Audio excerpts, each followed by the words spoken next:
Welcome, ladies and gentlemen, to In the Pocket, presented by CrossBonesMMA. My name is Eddie Law. That is Nick Pilecki, straight out of Texas. Ladies and gentlemen, we've been gone since February 3rd, so it's been, I can't count, 6 days? Yeah, about 7.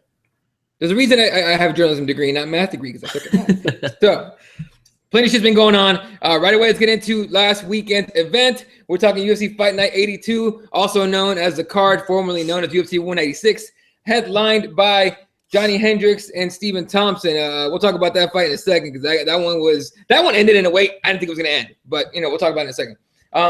First fight of the night, Artem Lubov shows that he does not belong in fighting. No. Not in the UFC anyway. Send us that to Bellator. We can knock dudes out for no reason. Just let him do it there. Or World Series of Fighting, he can be great there. But in the UFC, if he can't, beat guys like Alex White, you're not winning. You know what I mean? The most I can see is, him sticking around because UFC also President Conor McGregor wants to keep him around. So, from what you saw from Artem Lubov, does he even belong in the UFC? No, I don't. I don't know. He shouldn't even be fighting right now. He shouldn't even go to Bellator. Just go back to the gym and learn your basics back, and then come back. It's no. Well, here's the thing. He's a hammer. I mean, obviously, the Russian hammer, I think they call him, but he's a stand-up guy. He's one of those dudes that's he's like. But back in the day in the UFC, you could almost train like 3 months, 3-4 months, and jump into the UFC and knock dudes out. He's almost in that mold where his ground game is not that great. In fact, it's not even that good at all. Yeah, and I know I'm going to get into it later when we talk about Wonder Boy, but if you're a striker and you don't have any wrestling for any sake, you're not going to make it in the UFC ever. It's just, I don't think so. Like, name one fighter that has been champion that does not have any ground game, any takedown defense. I'm sure there's one that I can't think of, but it's all good. But you're right. We're in that era now where guys, look at Sage Northcutt, 19 years old. He's going to get that ground game down. And when he gets that ground, because kids are sponges, okay? And that guy is 19 years old, is a sponge. When he gets that ground game down, good luck 55ers and probably 170ers and probably 185. That guy's going to be huge. Yeah, as long as you don't test positive for daddy's juices and shit, because that's some shady shit right there. All right, next fight, Mickey Gall. We'll just talk. We'll actually hook it into the NCM Punk thing right now because we're gonna talk about Mickey Gall. Mickey Gall submits Mike Jackson. A lot of respect for Mike Jackson, by the way, MMA media member, and one of the few that actually had the balls to step into the cage. A lot of people talk shit. A lot of media members talk shit about people, about fighters, and some even had the balls to talk about their technique and shit. But they never been in the cage. They won't get in the cage, right? Mike Jackson was like, "Fuck it, I'm in there," and yeah, he lost, but he got in there, so he can talk all the shit he wants to. In my book, go for it, dude. So anyway, Mickey Gall wins. They announce he's the guy for CM Punk. They bring CM Punk into the cage, shakes his hand. They're all nice to each other and shit, and then CM Punk announces yesterday, "My back hurts." Or today, sorry, today. Yeah. My back hurts. I need surgery. I'm out 4 to 6 months. Your reaction to that? He knew he needed surgery. I don't know. He had to have known. And it's ridiculous that he would do that. Let the whole Mickey Gall thing go out. Go in the cage and meet the guy. Shake his hand and say the fight's on. Do interviews afterwards, after the fights. And then say today, "Oh, I need surgery, by the way. I'm going to be out for 4 to 6 months. I'm not going to fight in the UFC this year." Basically what he's saying. He's not going to fight in the UFC this year. I was hoping to see him fight in UFC 200. Probably not going to happen. Definitely not going to happen now. I don't care anymore. I cared. I used to care. I wanted to see CM Punk in the cage. I wanted to see what he had and what he was going to bring. I don't give a fuck anymore. It should be just a Fight Pass card for all I care. The first fight on Fight Pass. That's all I care about right now. It shouldn't even matter. Yeah, shout out to Andy who's tuning in to watch today. Actually, he tunes into most of the show, so thank you, Andy. Appreciate it. Here's the thing: I don't think CM Punk's ever going to fight in the UFC. No, I think he was a marketing tool. That's it. And now we're all just going to forget about him. Look, I just don't see him fighting. Why would you fight? First of all, but second of all, you're going to keep the back injury. That's a wrestling thing, right? From what I've been told, and I've asked around on Twitter and everything, people that watch him a lot said that he's had back issues going back into his WWE days. Yeah. Those back issues are not just going to go away. And now it's a spinal issue on top of it. That's a very delicate thing, right? Isn't that what it is? Yeah. And not to touch on WWE right now, but we just had WWE just had a wrestler retire because of concussions. The yes guy. Yeah, Bryan Danielson, Daniel Bryan, also known as Daniel Bryan. He retired because of concussions. How many concussions had CM Punk had? I guarantee a couple more and he's done.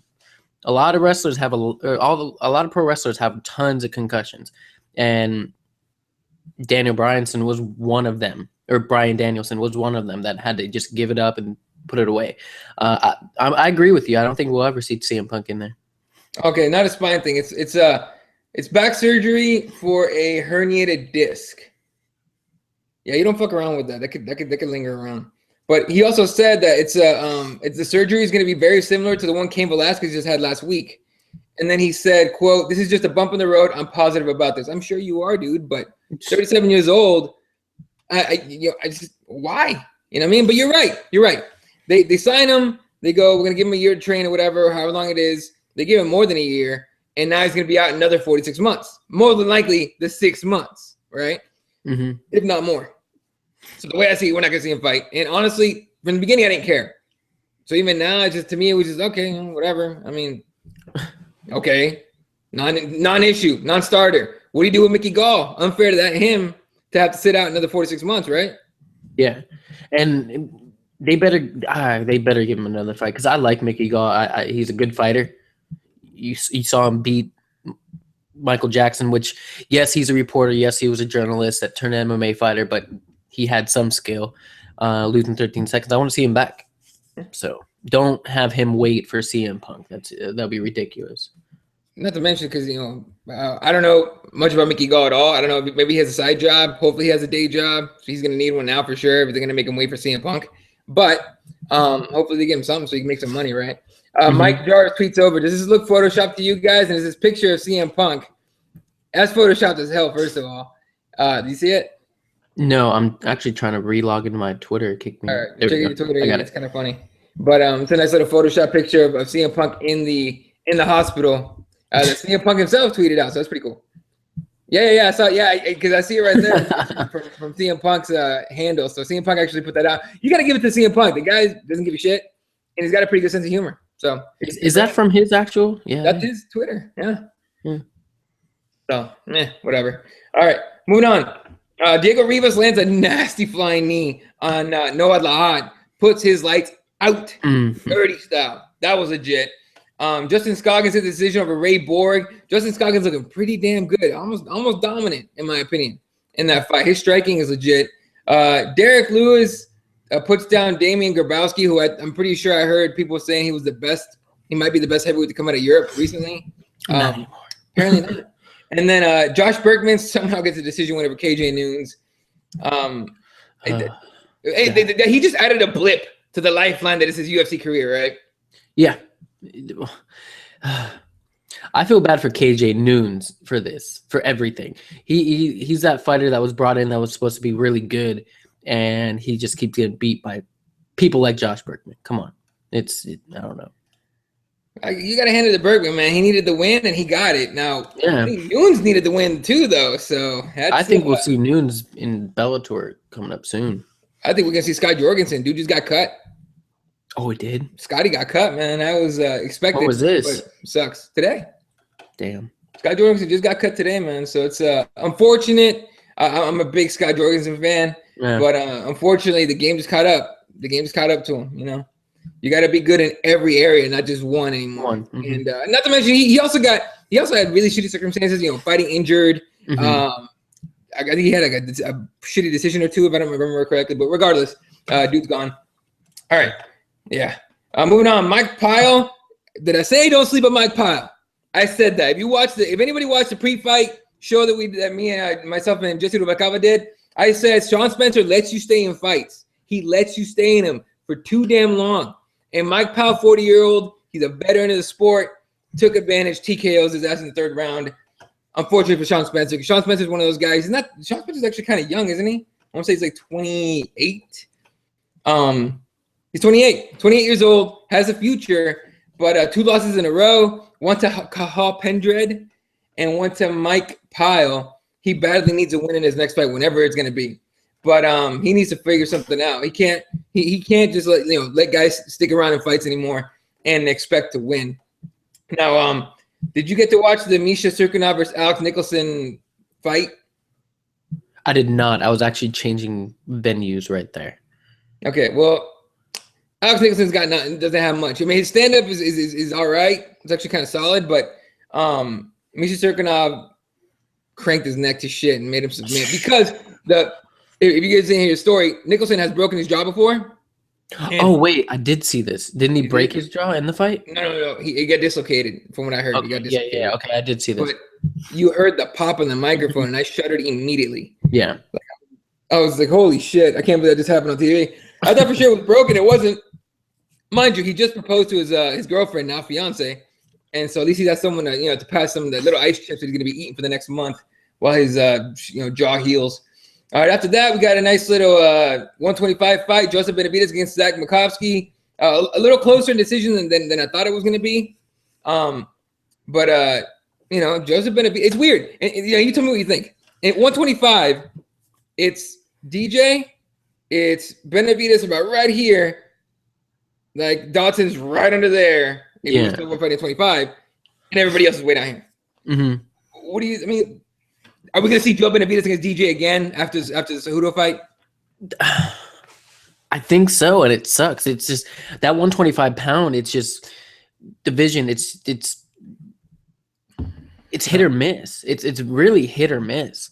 You have Benavidez, who usually looks good in his fights, and then he has a performance like this that he didn't look that good. He looked good, but he didn't look that good like he used to be. Mm-hmm. Same with Dodson. Dodson always looks good, and then he doesn't look good, and then he gets beat by the champ again.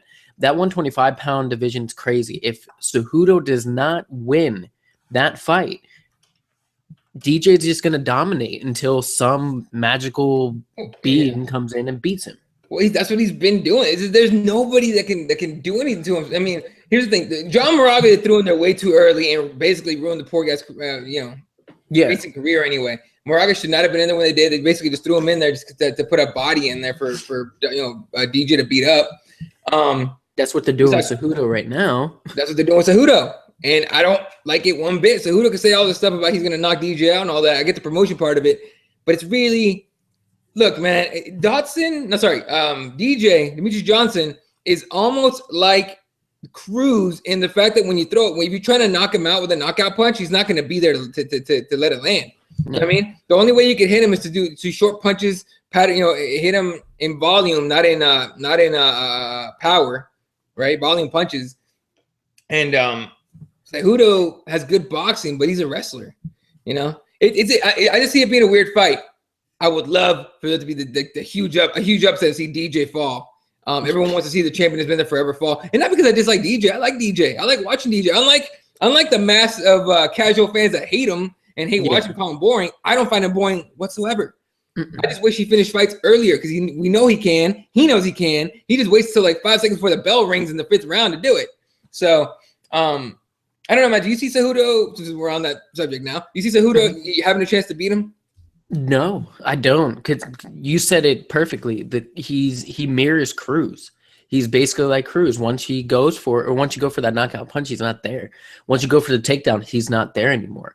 He's just too damn quick. And same thing, like you said, he is one of my favorite fighters. But I kind of want to see him lose. I want to see the champ lose. I want to see something happen in the division. And the 125 division is stacked. Until he's gone. It's stacked, and then he leaves, and then chaos. But I don't know. I want to see Sergio Pettis start getting his head right and work his way up the ranks to get it, but I don't think he's ever going to get there. Yeah, I don't know, man. Mike Jarvis saying Cejudo's going to get wrecked. It won't even be close. I tend to agree with that. Mm-hmm. So. And it sucks because I'm going to silently be shooting for Cejudo. I've said it already. I'm going to root for Cejudo all the way. I'm rooting for Cejudo. But I just don't see it happening. And then Andrew Reed saying, talking about the Nicholson fight, I don't care what anyone says, that jaw was broken. It was an awesome crack. It was loud. It was sharp. It made me shudder a little bit. I was like, oh, fuck. Like, it's just one of those things where you heard it, you're like, ah, shit. Like, you knew it hurt. Like, it's almost like when you see someone get kicked in the balls really, really hard, and you feel it a little bit. You're like, ooh, that was kind of what it was. So, anyway, next fight up, Open St. Preux gets a decision winner over Rafael Cavalcante with a busted foot or ankle. Was it foot? I think it was a foot, but it looked. Let me find out. It was weird because I was watching the fight and it looked like his knee at first, but it looked like he hurt it in the first couple seconds. He stepped back or like faked and then he started limping and everyone thinks it was the kick. He threw a kick and stepped down and it hurt. I think it was before that. I didn't hear any interviews afterwards, but I think it was way before that. Okay, I'm trying to find and see if anyone put up. You would think someone would have put up what the injury was, but what do you think about Rafael Cavalcante? I mean, he's a guy that's looked and performed way differently since 2012 when he got busted for I want to say steroids, but he's looked way different and he's performed way different than he did in Strikeforce. And I mean, what do you think of him in this fight? He couldn't beat up a guy with one leg. That's what's weird. He didn't shoot for it. He didn't go for it. Obviously, OSP was hurt very badly, and he just sat there. He's like, nah, I'm not going to engage. Yeah, he got rocked, but he could have kept kicking that leg and faking and kept kicking the leg or even just rushing him, making him step back on the injured leg and getting a win. That could have been an easy win for him, but he didn't go for it. He just didn't pull the trigger. Yeah, Open St. Preux is actually, it looks like it was an injured foot. So, yeah, I'm with you. I thought it was a knee at first, and I was like, oh, this fight's done. There's no way that Cavalcante doesn't go after that knee. And or the fight doesn't get stopped, but nope, foot issue, and he pulls off the win. Yeah, so hats off to OSP because you see, real quick, he put that leg behind him and just changed the stance real quick. But then he kept kicking with it, which was crazy. He's like, "Nah, it's not hurt. It's fine. It's okay." Remember Uriah Hall with the busted toe? In between rounds, he's nearly crying in the corner. He comes out, and the first thing he does is throw a kick with that freaking toe, like. Crazy. Dude, I'm saying, look, man, that's why you gotta have respect for anybody and everybody actually steps in the cage to fight. You gotta have respect, man. Some of those guys go in there jacked up, and then they get jacked up and keep on fighting. So it takes a lot of courage and guts to get in there. And if you get injured like that, it takes a lot of whatever they got balls, man, to keep on going. All right, moving on here to the next fight, the co-main event of the evening, a track meet of sorts of Jared Rosholt running away from Roy Nelson, which I did not see coming whatsoever. And Roy Nelson gets a decision win as he deserves, but I mean, do you think Jared was running? Because it looked to me like he was running. It looked like he was running, and I don't blame him. He was running away from that right hand. He knew what was coming, and he kept running. I understand that he didn't want to engage because he didn't want to get caught with it, but you can at least counter off of it when he throws that right hand. Throw something. Shouldn't have taken the fight, bro. I'm just saying. Yeah, if you're scared of the right hand, don't take the fight. Exactly. If you don't think you can stop that one-trick pony, don't take the fight with the one-trick pony. All right. Every woman at 135, except for Holly Holm, knows that lesson now. All right. You can't stop a one-trick pony. Don't fight it. All right. Main event time. Stephen Thompson knocks out Johnny Hendricks in beautiful style, by the way. I mean, I don't know how crisper you can get with striking. He looked amazing. Everything landed just how the head kick landed. I thought that was a fight, by the way. The head kick landed. I thought Johnny Hendricks was just on ice. That dude was trying to skate on ice with bare feet. It was not happening. And Stephen Thompson landing, spinning this thing and that. I think Johnny Hendricks attempted one takedown, if I remember correctly. I believe so. He attempted one. And then Thompson was like, "Nah, bitch." And then Johnny Hendricks was like, "Oh shit, I don't know anything else. What I do?" So let's talk real quick about Johnny Hendricks, right? To get him out of the way. Okay. Johnny Hendricks, and you tell me what you think. To me, it looked like he was more focused on his weight cut and his body composition and all that throughout this camp than actual fighting. Part of that might be because the team takedown went kaput. It's over, right? But he had his coaches, same coaches he always does. But to me, it seemed like he worked out more to get the weight issue in order, and didn't really focus on fighting too much. That's what it looks like to me. I don't know for sure. I'm not in that camp. But what do you think might have happened to Johnny Hendricks? I agree with you. I think he just did focus more on his weight cut than training. I feel like he misjudged Thompson because he's like, oh, he's an up and comer. I'm a vet. I'm a former champ. I'm gonna this fight is mine, guaranteed. I'm gonna get this. I'm gonna take him down. I'm gonna hold him down.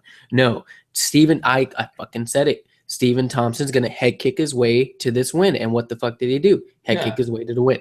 I'm very rarely right about fights. Very rarely. Yeah. I pick Betch Correia. Just I'm putting that out there. I knew because you want a banger, but okay. Yeah, that's fine. but no. Wonder he's legit. And I just feel that Johnny Hendricks, his head wasn't in there. I could see how he could win. He could see how he could win, but he wasn't smart with it. He was not smart with it at all. His excuse afterward, I think his excuse afterwards was, "Oh, I didn't expect him to strike with me that much." Bitch, he's a karate kid. He's a striker. You're not going to get him down. I don't think he was going to get him down. But like I said before, Thompson is the perfect fighter with striking. He started off striking. He's a karate kid and learned wrestling defense and some wrestling and some jiu-jitsu. It's a perfect mold for it. Now, not every fighter can do it, but he learned how to do it and he did it properly. Sorry, go ahead. In my opinion. But what's up? Yeah. No, a couple of things real quick. Andrew retweets over, all karate practitioners rejoiced. I agree. And then Mark Jarvis on the YouTube says Hendricks didn't even try to adjust at all. He just quit. And then which is true. But okay, that's what it seemed like. All right, but he puts up. No. Sorry, he puts up on the comment about missing something with a syringe and a pill next to it. Hey, look, here's a weird thing. USADA comes in and all these fighters look different. I mean, how many times have we said that now? It's insane. It's true. Anderson Silva pop for steroids. Everyone's using. Everyone. Yeah. I want some of those tight dick pills, man. I want to fucking get bigger and shit. Goddamn. Stronger anyway. All right. So on to Stephen Thompson, a lot of people yelling out, screaming out, title shot. He deserves a title shot. I don't see it that way, but you know. I mean, let's look at the rankings here. He jumped from 8 to 3. To 3. You know what I mean? So now top 3 is this. Rory McDonald just fought for the title. Yeah. Tyron Woodley, come on. Stephen Thompson is number 3. Carlos Condit just fought and lost. You could argue he might deserve a rematch-ish. Then we go Johnny Hendricks, just lost. And Damian Maia, the argument can be made. Matt Brown, kind of a gatekeeper, just a guy to have in there at this point. He's inconsistent in my opinion. I mean, after that, there's really nobody else to throw in there. So you could say that the 2 guys that you could put in there for a title fight against Robert Lawler are Tyron Woodley and Stephen Thompson. But Tyron Woodley is a weird one. First of all, he comes out and tweets and says that Stephen Thompson is not ready for a title shot. I don't agree. I think Stephen Thompson is at I don't know. He's at his sharpest that I've ever seen him ever. Okay, especially with his win over Hendricks, and I think he would give Robbie Lawler a good fight. But I don't think Tyron Woodley. I mean, look, Tyron Woodley beat who? In the last 2 fights, he's beaten Kelvin Gastelum, overweight. Yeah, Josh Koscheck, and the last 2 though. Dong-Hyun Kim. Okay, and Dong-Hyun Kim. Before that, he lost to Roy McDonald. He beat Carlos Condit because his leg exploded, and Josh Koscheck because Josh Koscheck. Yeah. Okay.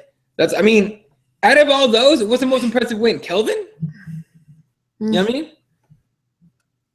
What do you see there? What do you think? Thompson deserves it or no? No, I don't think he deserves it. Yeah, Thompson, sorry. Yet. Yeah, Thompson deserves it. Do you think Thompson deserves it? Or if you have to pick out of those 2, Woodley or Thompson gets it first? Fuck. See, you put me in a weird spot.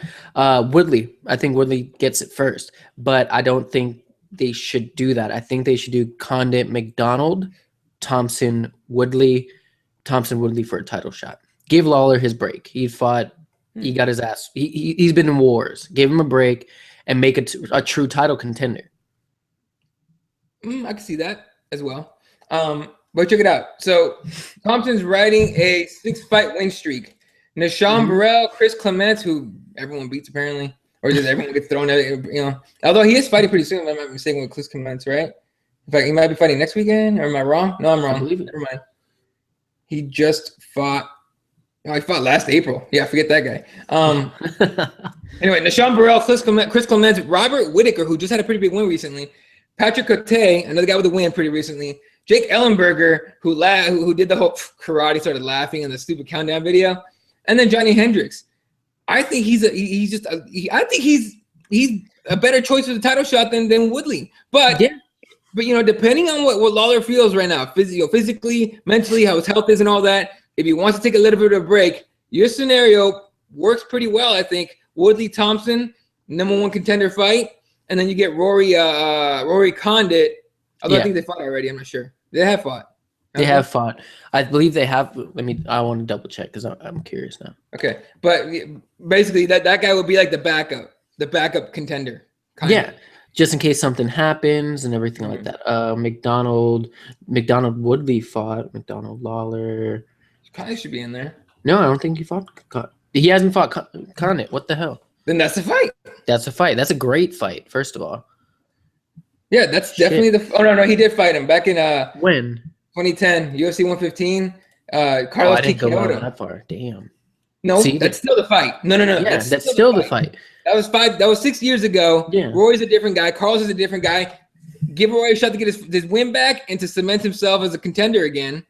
And you can get that. If we get Robbie Lawler, Rory McDonald 2, what the fuck? Who's gonna say no to that? That was awesome the first time. No, that would be Robbie Lawler, Rory McDonald 3. Oh yeah, you're right. 3. Once for non-title, twice for a title. That'd be awesome. But no, I think that Thompson's that sharpened sword. He's sharp. Don't get me wrong. He's that sharp sword, but he's not there yet. He still needs one more fight. How about this fight? And Andrew threw this out on the Twitter. Thompson versus Condit. I'm not mad at that at all, honestly. I'm not, but I can see Condit beating him because he has no fucks. Literally, he'll take a kick and still come to you. He'll zombie mode and still go. I don't want to see Thompson lose like that, like a iffy decision or a close decision, because that will ruin his title shot. Yeah, honestly, I would love to see either one of those 4 guys. Come out of like a I guess a turn. That would be like a tournament style thing, except not the same night. You don't want to do that, but I can see either one of the 4 guys being a good fight against Robbie Lawler later on. Yeah, and it's weird because Woodley's saying, "Oh, I fought I was gonna fight Hendricks and he pulled out because he missed weight. I should get the title." No, you didn't fight Hendricks, and I'm pretty sure if you fought Hendricks, you probably would have lost. I should fight for the title because Hendricks didn't make weight. You need a fight for the title. You need a fight to get the title shot. Dude, look, man, Wonder Boy will beat Condit, Andrew says. Wonder Boy beats Condit? Mm-hmm. I think he could. I think he definitely could, but he surprised me this week. I called it, but I didn't expect it that fast. Well, when we saw Condit, I mean, what's the big thing about Condit Lawler? That Condit was a volume guy and Lawler was more effective, right? So Condit would throw a lot of volume. Stephen Thompson is accurate with power. All right. He can't add the volume. Huh? He'll throw everything at you. Oh, yeah. He throws a kitchen sink first. All right. That kitchen sink's coming first, motherfucker. That's what happens with that guy. And then he's got a backup kitchen sink somewhere just in case. That's why I like Thompson. That dude's got I don't know. He seems so free and so natural in the cage to me. You know what I mean? Which is funny. Which is why I laugh about people laughing about karate, because Yoda Machida was a champ karate, and Stephen Thompson could possibly be a champ with karate. So you never know. Ultimately, though, I do want to see one of these 4 guys. But you know what would throw a big wrench in that thing would be if GSP comes back. See, I thought about that, and no, fuck GSP. I don't want it. He needs it. No, let's look at it the way the UFC would look at it. Look at it the way the UFC would look at it. All right, business, my friend. We want to sell pay-per-views. GSP will get the title shot immediately. I get it, and that throws that wrench in the spokes of the bike and just fucks everyone up. And I don't want that. If GSP comes back around 200, which is soon, I'll be pissed. I think, you know what? I don't know, man. That one banner that Under Armour put out kind of was like, whoa, shit! I think you guys announced it too quick. Yeah, I think that might be the move right there, that he comes back at 200. I'll be pissed if he fights Lawler at 200. No, I don't. No. That's like the welterweight's like the one division that I don't want to be fucked with right now. Every other division, fuck with it. I don't care. Lawler's a great champion. You have stacked fighters in that division. And if GSP comes back, he can fuck that up too. Yeah, you can. All right. So that was UFC Fight Night 82 in Las Vegas, formerly known as UFC 196. Let's talk about Verdum real quick. Stipe throwing a hint out there that he's going to fight Verdum in, I think, May, if I'm not mistaken. Which I mean, cool, whatever. I mean, here's the thing: Verdum, in my opinion, should shut up. Just shut the hell up. Don't talk until you fight again. First of all, the first mistake he made was saying that if Kane was still fighting, I would still fight. But it's Stipe, so my back hurts. Now, you can understand the business side of it. He makes pay-per-view money. He gets pay-per-view points. You can't sell. You're not going to get much pay-per-view money off a fight that you had 2 weeks or less to promote, right? So from a business standpoint, it makes sense. But he should have shut the hell up about it. He shouldn't have said my back hurts and all this other stuff. I mean, you can say, yeah, I'm injured, my back hurts and all that stuff, but you can't say if Kane was still fighting, I'd fight, because that makes no sense, right? So now he's just being weird. Conor McGregor calls him a pussy at the Fighter Only Awards, which I laughed my ass off about, by the way. And he comes back with a Photoshop picture of his arm up McGregor's ass. First of all, there was a lot of people, most of them probably Verdum fans, like hardcore Verdum fans, that were like, oh yeah, tell that guy, yeah. My first thought was, you like putting your hands up dude's buttholes. What does that say about you, Verdum, you fucking weirdo? Like, that's just, first of all, it's gross, but second of all, you need to learn how to. This doesn't work this way, dude. You know what I mean? Like, you can't shit talk. You're awful at it. Him and RDA are awful at shit talking. Awful. Okay, and so Verdum should shut the hell up. But let's say for a second, Stipe said it was hinting at it, and it might be in Brazil. Which whatever. Stipe will fight for the title anywhere. But Steven versus Verdum, two guys, full camps. Who you got? Verdum, which I hate to say it, because the only reason Verdum's relevant right now is because he has a little beef with Conor McGregor right now. That's the only reason. Other than that, Verdum, he's great on the ground. He'll take him down and submit him easily. I don't think that fight's going to happen. I think Overeem is going to say, hey, bitch, give me my title shot or I'm not signing a contract. I'm going to Bellator. It's happening too. But if it does go down, Stipe versus Verdum, I like, no. I like Verdum. No. I can't say it. Okay. Yeah. Don't take the hate out real quick. And I gotta take the hate out of it. Not even the hate. It's just annoyed dislike of Verdum and his talking. He's shut the fuck up till he fights. But yeah, I mean, I can see Stipe having a really good chance. But in Brazil, you know, it's just too. I think it's just too much. And Verdum's just a more skilled, more experienced fighter. Now, can Stipe win it? Anybody can win it. Heavyweight division, anybody can win it anytime. Anyone wins. However, go ahead and take Verdum down. Have fun with that. You know what I mean? Good luck. Enjoy that. What happened to Kane? Enjoy that shit. Look what happened to Kane. I'm sorry. Exactly. I'm over it. It's cool. I'm over it. You're still wearing an Arizona hat. You're not over it. It's okay. No, here's the thing, dude. Let me tell you why. All right. Sometimes you replace old pain with new pain, and the old pain goes away with this new pain, which I'm suffering right now because my boys. Okay. So let's just move on. All right, dude. Fucking A. And Andrew tweeting over, looks like John Wayne Parr has been a TriStar. Does that mean anything with regard to GSP comeback? First of all, John Wayne Parr should be at, if you get John Wayne Parr at your gym to train you in Muay Thai, you should be the happiest motherfucker on the planet. Okay? Because that dude can teach you some of the sickest shit you've ever seen in your life. But he has trained with GSP before. He did like that 2 or 3 week camp, whatever he did back in the day. Not even back in the day, not actually just a couple years ago or a few years ago, whatever. But maybe GSP's like, I want to get my striking ready. Robbie Lawler is a dangerous man, you know, all that shit. I'm awful with the French shit, but that could be a bit of a hint. Could also be a Sage Northcutt thing. Although he doesn't probably need as much. I think more ground game. He needs more ground game. But Rory McDonald, I think you put him with Rory McDonald to have him mentor Rory for a couple months and just striking. God damn, what the fuck? Bye-bye, the Terminator. Yeah, you create a better GSP person who has takedowns and more striking. Better striking, because look, GSP was always strong. His striking was actually pretty good. He just learned how to keep his belt. Yeah, Rory. Yeah. Rory could be better though. I think Rory could be a better fighter. I think, in my opinion, a lot of people are going to disagree because they're just GSP fanboys. But I don't know, that fight with between Rory and Robbie was to me made me into an even bigger Rory McDonald and Robbie Lawler fan, because just that fucking in between the fourth and fifth round, they're just staring at each other, both bloodied up. They know they've been in a war. Like, they knew right then and there one of us is going down. They basically did the whole it's gonna be you. It's gonna be you. And then one of them had to make the other quit, and it was perfect. It's what you want to see out of a fight, especially those two guys. Look, those two guys are gonna be legends in the sport.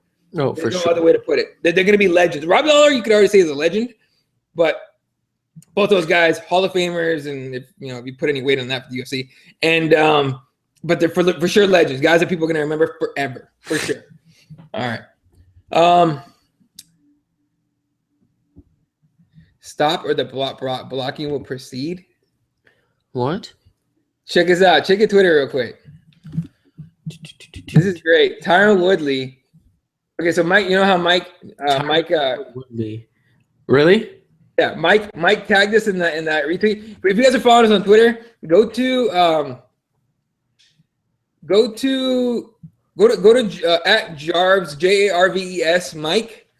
All right, go look at his tweets, and he tagged myself and Nick in one that says no comparison, and then it shows a picture of Stipe and Tyron Woodley saying that they my brother that knows the struggle, kings without crowns, and Tyron Woodley tweeted back to Mike, stop or the hashtag blocking will proceed. First of all, okay, I like you, T Wood. Don't fuck me over. Whatever, man. I don't mind it. Yeah, I don't give a fuck. It's Twitter. Who gives a shit? I don't take Twitter at all seriously, man. I don't care if I get blocked. So, but if it bothers you that much, dude, if it makes you feel better, go ahead, T Wood. Good luck. Whatever. I mean, I really don't give a fuck. But anyway, this is weird that he actually tweeted back. I literally went to my notifications and I was like, what the fuck? All right, dude. Keep on training that belt. Uncrowned king. Yeah. Anyway, Mike, let me know what you think about that, man. That's kind of funny. I wonder if he's gonna even tweet him back. It'd be kind of funny. Anyway, all right, moving on to the next thing here. If I can pull up our little list. Second to last thing. DC versus Jones 2. It's finally announced. It's announced. But on top of that, Jones gets a ticket and the world freaks out. They're like, oh, he's gonna go back to jail. He violated his probation. Blah blah blah blah blah blah. And luckily, Damon Martin, one of the few guys in the MMA media that actually does his job, he got a statement from the New Mexico district attorney that said, yeah, it's not a big deal. Yeah. Right? And what happened? 3 days community service. Nothing. Relax, people. It was no news. It was nothing. So now we get ultra large John Jones, super strong, against DC, who I'm sure he's been improving on his own. But Nick Pilecki is frozen. That's great. All right, when you come back, you let us know. But now DC versus John Jones. John Jones is clearly physically improved, right? DC, I'm sure, is hey Andy, check us out. Mike Jarvis has borrowed your phrase. Mike's saying on YouTube, now Woodley's professionally offended. Now Woodley's professionally offended. Well, he's a pro fighter. What are you gonna do? I let him do whatever he wants. I don't care if I get blocked. I got blocked. Honestly, I've only been blocked by like a handful of people, and it's because whatever. I mean, Ariel Helwani blocked me. That's fine. I enjoyed that. But Tyron Woodley, look, man, no hate. That was literally no hate right there, at all with that. So chill your shit. I'm serious. Just relax. Not a big deal. Anyway, DC John Jones. Obviously, DC is people who want to call him the paper champ. He didn't beat the champ for the title. So yeah, I've said it too. I've said, look, man, at best he's kind of a paper champ, right? John Jones coming back for his actual belt. It's gonna be a good fight. I think it's gonna be a much better fight. But I saw a video of John Jones hitting the pads, and he did this weird like jump kick. Like, you guys know when he does that oblique kick, that dirty ass kick. I still think it should be illegal, but whatever. That oblique kick goes right above the knee. Basically, the aim of that kick is to hyperextend your knee. Now he's practicing it when he's jumping in the air. Okay, so he's jumping in the air. He comes down, kicks it. That's going to be a lot more force behind all his weight on that knee. Legal kick, by the way. That's not illegal to do. So it's he's adding weapons. He's a lot stronger, obviously. He's going to be bigger, and he's going to be. I mean, now he's training full time supposedly. So it's a scary proposition for DC. Meanwhile, DC's still doing his job as commentator and all that stuff. And I'm sure, again, he's training and everything. But I don't see this fight being much different than the first one they had. It's going to be kind of weird. Nick's back. Thank you, Google, for kicking me out. God damn it, Google. So real quick, I was saying a second ago that this fight's going to be a little. It'll probably go the same way as far as the result goes, but it might even be scarier as far as DC or as far as John Jones' improvement. I don't know if you saw it, but I saw a video just today of John Jones doing like a jumping oblique kick. Oh yeah, you see that? Oh. Can you imagine? First of all, it's a legal kick. Can you imagine if he lands that on DC? Fuck. Blow his knee out in the middle of the fight. I have mixed feelings about the fight. It's not because I don't like John Jones. I kind of do. I respect him because he owned up to what he did. But I think all this muscle that he's putting on might fuck him over. I really do. It's going to be different fighting a wrestler. Someone like DC who, can take a punch, but will come and just keep grinding. He's the king of the grind, and we all know that. And I think John Jones is going to get a lot more tired easily. I can see it going all 5 rounds unless John Jones lands that flying oblique kick that will take out his knee instantly. Other than that, I can see John Jones will win. It will be another close fight, but John would win. Yeah. But I would not be surprised if DC won because DC tastes the gold. He wants the gold. He wants to keep the gold. So. Here's the thing. What I see from this is John Jones not only wants to come back, but he's going to want to make a statement. I think he's going to go for his head, dude. I think he's going to try and just finish him in the harshest way possible. Whether or not that's going to happen, who knows? I mean, we've always seen the whole, Tommy Toho always makes fun of or almost makes these funny skits or whatever doing their voices. What's up, pussy? What's up, pussy? But it's like John Jones saying, "I will literally kill you." And DC's, and he always has DC saying something literally, like, "Literally, you're gonna literally kill me, John? You think I literally kill you? You think I literally let you kill me, John Jones? Come on, John Jones. You really think I'm gonna let you kill me? You literally think I'm gonna let you kill me? Yes, I literally think you can let me kill you, but literally, respectfully. But regardless, it's probably gonna be the same result. John Jones gets his belt back, I think. But again, hey, weirder shit has happened. Yeah. Speaking of weird shit, Vanderlei Silva, released from the UFC, no longer lifetime ban, I believe. He does have to have a hearing, or his attorney's going to be at the hearing. In fact, it should be pretty soon, actually, this month. Whether to find out whether or not he could fight in Nevada, aka the U.S., because when Nevada bans or suspends somebody, it's basically universal as far as the states go. But Bellator and Ryzen, which is basically the same thing at this point, both going for him. Ryzen, to me, being the more logical choice because it's in Japan. He goes to Bellator. Let's say they let him fight. He goes to Bellator. What do you think of his prospects? Don't give a fuck. Exactly. Nobody knows anybody in the higher weight classes. I mean, okay, he goes over there and just smashes people and wins the belt. Yay. Yeah. What would he be? Heavyweight or light? I think at this point he'd be light heavyweight. Okay, so he fights King Mo, gets beat by King Mo. Yeah. Probably. If Rampage is still over there, gets beat by Rampage. If he goes to Ryzen, gets beat by Fedor. That's a fight I watch. That's a fight I watch. But I want to see the fight. But I want to see that fight. What? Fucking psycho-ass Vanderlei Silva going forward with those little middle punches that he throws. And Fedor just measuring him out and boom! Done. Yeah. Game. I would love to see that shit. I really would. But other than that, no one cares. Like, bye. See you later. The only other fight I want to see him fight is Chael Sonnen. Chael's suspension is coming up. Like, it's gonna end. I think it ended, didn't it? No, it's not. It's not over yet. Yeah. It was Dude, how crazy is that? He suckered the hell out of that commission. And he suckered him bad. It was so funny. But that's another fight I want to see. Vanderlei versus Sonnen, Bellator, Ryzen, wherever the fuck you want to do it. I want to see that. Bellator, Ryzen, both interested in Silva. A bidding war. Calm yourself, Mark Raimondi, you fucking weird fuck. Yeah, he's like, there might be a bidding war. No, They're the same company. They'll share him. They're basically the same. They work together. They'll just share. Yeah. What's the point? There's not be no bidding war. I'll pay him more. Yeah, we'll pay him more. Yeah. Just looking over just the latest in MMA news. I don't see anything new. Did you hear about Bellator calling out UFC, like thinking that the Fox deal is going to end and everything's going to be on Fight Pass? Say what? Or something like that. I read something like that Viacom saying that UFC is going to start going under because they're going to change the online platform, which I don't think is stupid at all. At all. Like, yes, where do you watch most of your TV?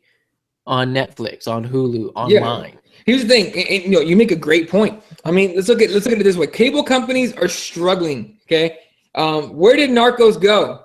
Netflix. Where did House of Cards go? Netflix. Where do all the other shows go? Who's picking up all these shows that got canceled that people were actually watching? What network TV and cable TV doesn't understand is people are unplugging left and right. Cable companies cutting the cables are struggling. Yeah, cable companies are struggling to hold on to people. ESPN has lost 1 million or some 1 point something million or 2 million people. First of all, because ESPN has become just stale dog shit. But yeah, people are unplugging. They don't want to pay the cable bills no more. They don't want to deal with all that crap. They don't want to deal with satellites anymore. It's all online. And why wouldn't you do that? What's Hulu like? The cheapest is what, like $10? Yeah, $10. You get unlimited streaming. You get the latest shows. Exactly. Netflix, you get great only like original series and stuff like that. I can see UFC changing the platform to Fight Pass or to the UFC own app or own thing like Fight Pass is right now.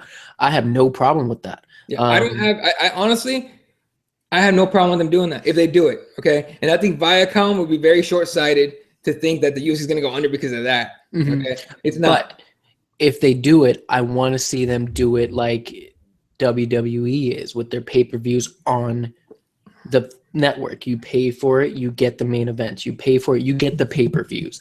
That's how they'll get more revenue quicker, a lot faster.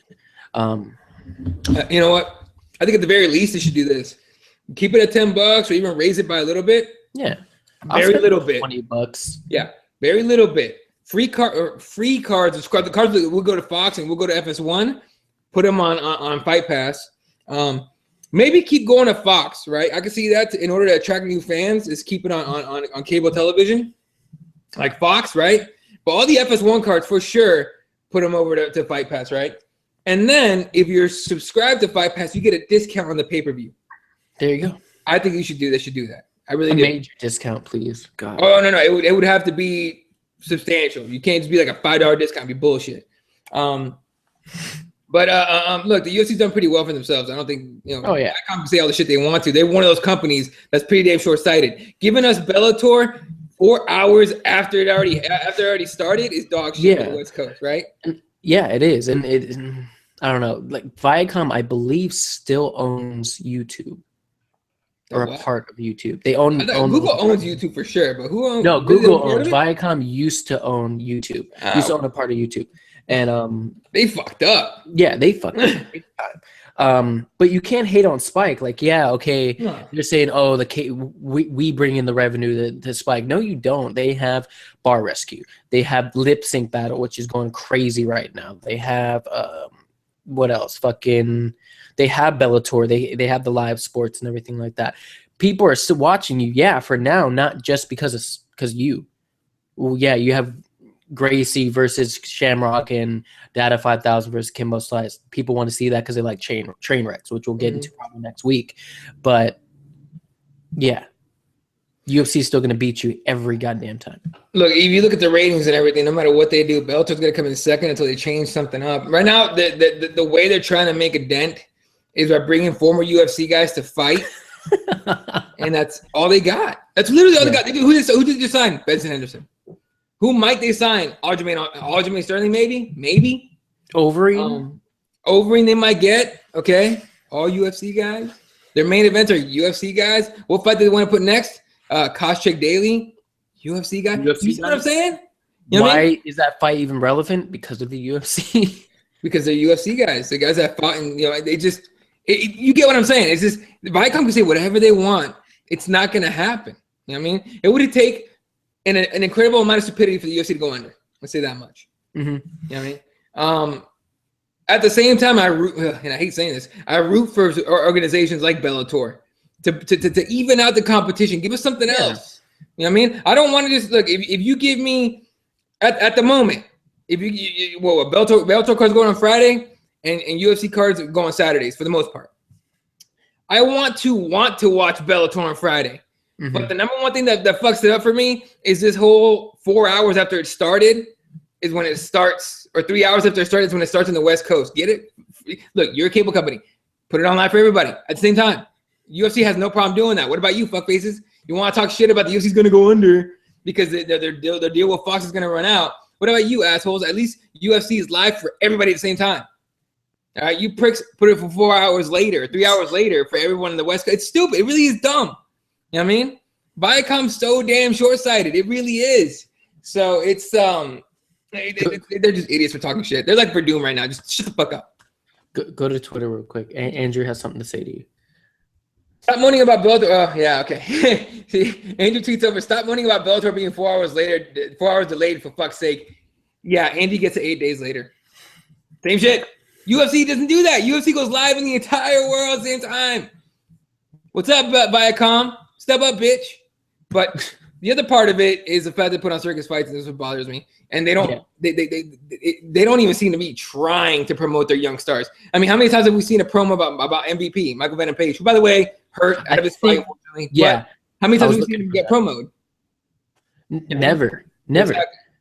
You have to look for his promos on YouTube because fans are making them. Yeah. MVP is probably the greatest thing Bellator has right now. Oh, dude. And easily. They're not doing shit about him. Yeah, MVP is the greatest original thing Bellator has right now. Yes. All right. But please believe when MVP makes it to the UFC, if he ever does, which hopefully he does, but if he ever makes it to the UFC, please believe the UFC knows how to promote a motherfucker like MVP. Okay. Oh, they will promote him like crazy. Look how they promoted Sage Northcutt, Mickey Gall now, Paige Van Zandt, fucking all these young fighters and fighters that just they want you to make them known. Michael Venom Page is going to be that guy. He better get to the UFC quick, please. Yeah. All right, man. Anything else you got today? I think we got everything we wanted to hit. What we said, DJ versus Cejudo's a thing. Yeah. Rothwell versus that JDS is weird. Let's touch on that real quick. Okay. Let me explain that real quick because I only got a few minutes before I have to go. It'd be a weird fight about a fight ago before Barnett. You said if you told me JDS or Rothwell a fight ago or 2 fights ago, I'd have been like, yeah, JDS is gonna knock his head off, right? Mm-hmm. However, 2 fights later, I can't bet against Rothwell. The dude somehow wins fights. It's so weird. He tapped out Barnett. He wins. That dude, that fucked me up for about 15 minutes. I was like, no, that's no way. Get out of here, Barnett. And I'm a big Barnett fan. I did not think anyone could make that guy tap. Unless it was something that was just crazy, and he got him in. Well, they tried to call it a go-go, but I'm not really sure what it was. I think Rogan said it wasn't a go-go, and then someone else said it was. So let's just go with it. Go-go. It was a guillotine of some sort. But it was weird to see that. What else you got? Rose versus Tisha. Title shot. Get your. Yeah. Who's got the title shot right now? Someone's in there, right? It's the tough fucking Ultimate Fighter shit. So it's gonna be a while. Fucking. Gardelia. Gardelia. There you go. Look, that's a motherfucker in itself. But I think it winner Rose. Nah, I don't know about Tisha. I don't want to put Tisha anywhere near a title shot ever. But not because she wouldn't deserve it, because that chick will choke in tough spots. In my opinion, of course, not everyone. Yeah. But I think if Rose wins, she should definitely get a title shot for sure. You ride that train. So yeah. Now there's a good shot. There's a decent chance Gadelha wins that fight. But who knows, right? Joanna Champions is the scariest Polish chick ever, probably. Yes. I don't know my history very well on Poland, but I don't know much about the scariest chicks ever either. So, yeah, kind of what I got on that. All right, anything else? That's it.